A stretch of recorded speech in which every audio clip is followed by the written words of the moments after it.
Hello, students. Welcome to your geography class. Today is your first geography lesson in grade 9th. Grade 9 is a precursor to grade 10.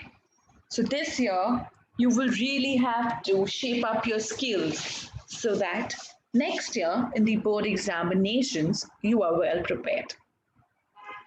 Take everything we do in class very seriously. Do it sincerely. I know we are distance learning, but learning never stops. So let's begin. I am Mrs. Jenny Shah, and together we will explore geography this year. What is geography?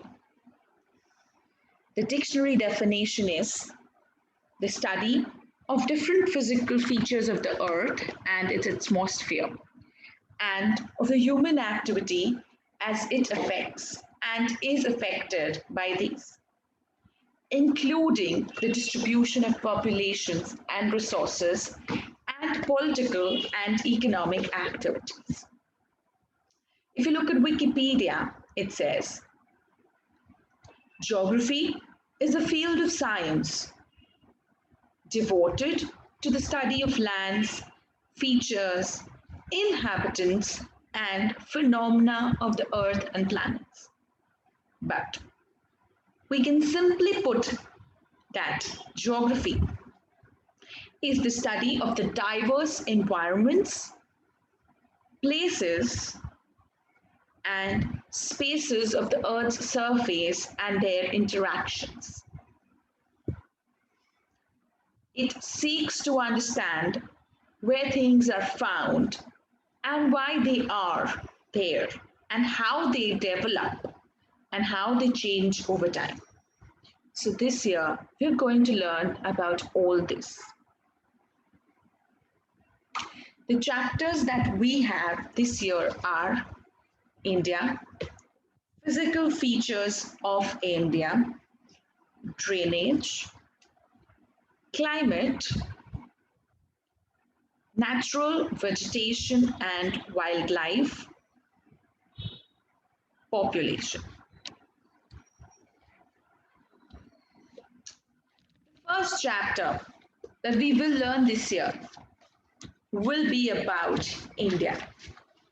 We may learn these chapters in a random order, but today I'm giving you a brief overview of what you can expect to learn in these chapters. The first chapter is about India. In this chapter, we will learn about the size and location. We will learn about India and its impact to the world. You will learn about India's neighbor. In this chapter, the main learning objective is to identify the location of India in the Indian subcontinent, how important India is to the world, and what are our relationships with our neighbors. I am sure you have done all this in the past years. So, I would like you all to look at it with a new perspective this year. The second chapter that we will learn is about the physical features of India. In this chapter, you will learn about the major physiographic divisions of India.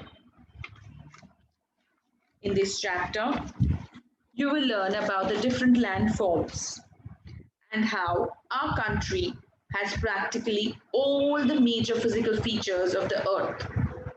Our countries have the mountains, the plains, the deserts, plateaus, and islands. In this chapter, the learning objective is to understand the major landform features and the underlying geological structure. Also, their association with various rocks and minerals, as well as nature of soil types. In this chapter, you will learn all about different kinds of soils. Next chapter will be drainage. In this chapter, we will learn about the major rivers and tributaries, lakes, roles of rivers in the economy of the country, pollution of rivers. The main learning objective of this chapter will be to identify the river system of the country and explain the role of rivers in the human society. Here, the term drainage is used to describe the river system of an area. We normally see small rivers or streams coming from different directions that drain into a large water body like a lake or a sea or an ocean. You will learn about the different river systems and their tributaries, the different lakes that we have, the role of the river in an economy, which should lead you to think of a world without rivers. And then today's condition of these rivers, which are completely polluted, and how we can aid in stopping the pollution of these rivers, and why we should aid and why we should not pollute the river system. Next chapter would be climate. In climate, we will first discuss the concept of climate, how climate is different from weather. Climate and weather are two different things.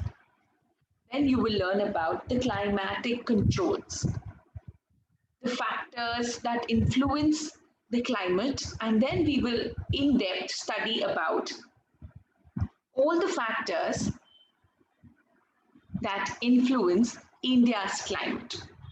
The Indian monsoon, distribution of rainfall, and finally we will learn about monsoon as a unifying bond. In this chapter, the main objective will be to identify various factors influencing climate and explain the climatic variations of our country. So we will understand what factors influence the climate of our country, why is there a variation in different areas or different places in our country, like Jammu and Kashmir to Kanyakumari, Gujarat to Assam. Why is there a climatic variation in these places? And then you will think upon the impact the climate of a place has on the life of the people over there. We will also learn and understand the importance of monsoon, which is a unifying bond in our country. Monsoon plays a very important role in the climate of our country, and we will learn about that in this chapter. The next chapter is natural vegetation and wildlife. In this chapter, we will learn factors affecting vegetation, vegetation types, wildlife, and conservation. The main objective of this chapter will be to explain the diverse flora and fauna our country has and how are they distributed in the country. This chapter will enable us to develop a concern about the need to protect the biodiversity of our country.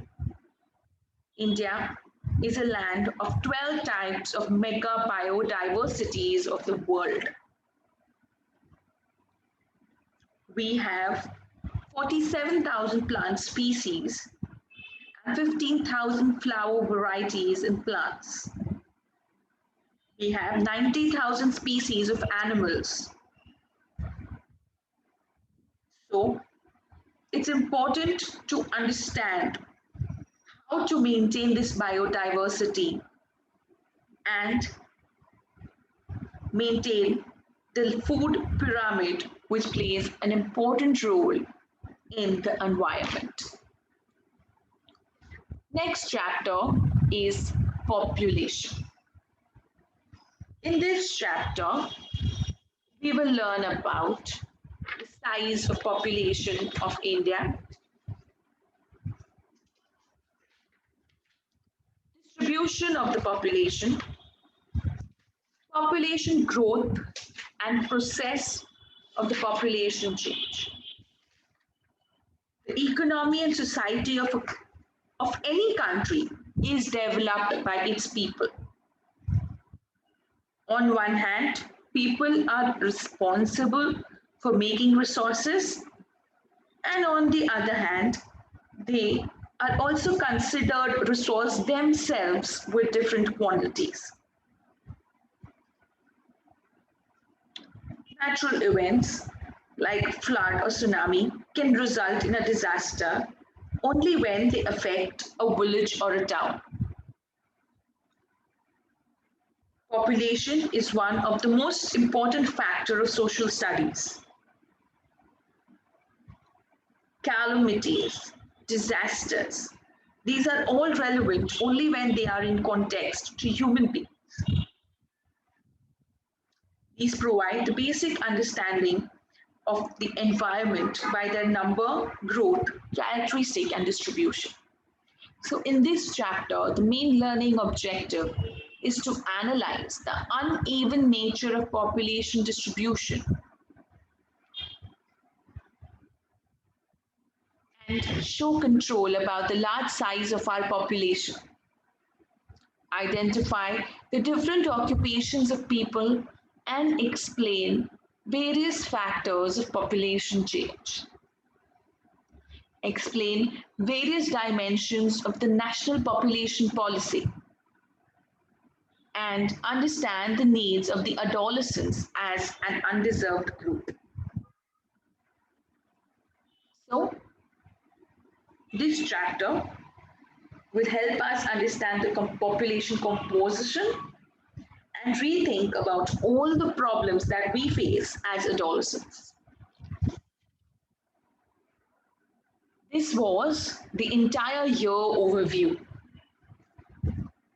This is a very interesting quote that I want you all to think about and write a small paragraph about in your first page of your geography book. This will be even before the index. The title of this paragraph will be Without Geography, You're Nowhere. A small 10 to 12 line paragraph of your thoughts on this quote. Without geography, you're nowhere. You can interpret this in any way you like. I'm not going to search for any grammatical or spelling errors. I'm only going to be looking at your thoughts. So please pen this down as your first day of your first thing in your notebooks. Without geography, you're nowhere. With this, I end this class. Stay home, stay safe, keep smiling, keep learning. Till I see you next time. Bye bye. Have a good day. Thank you.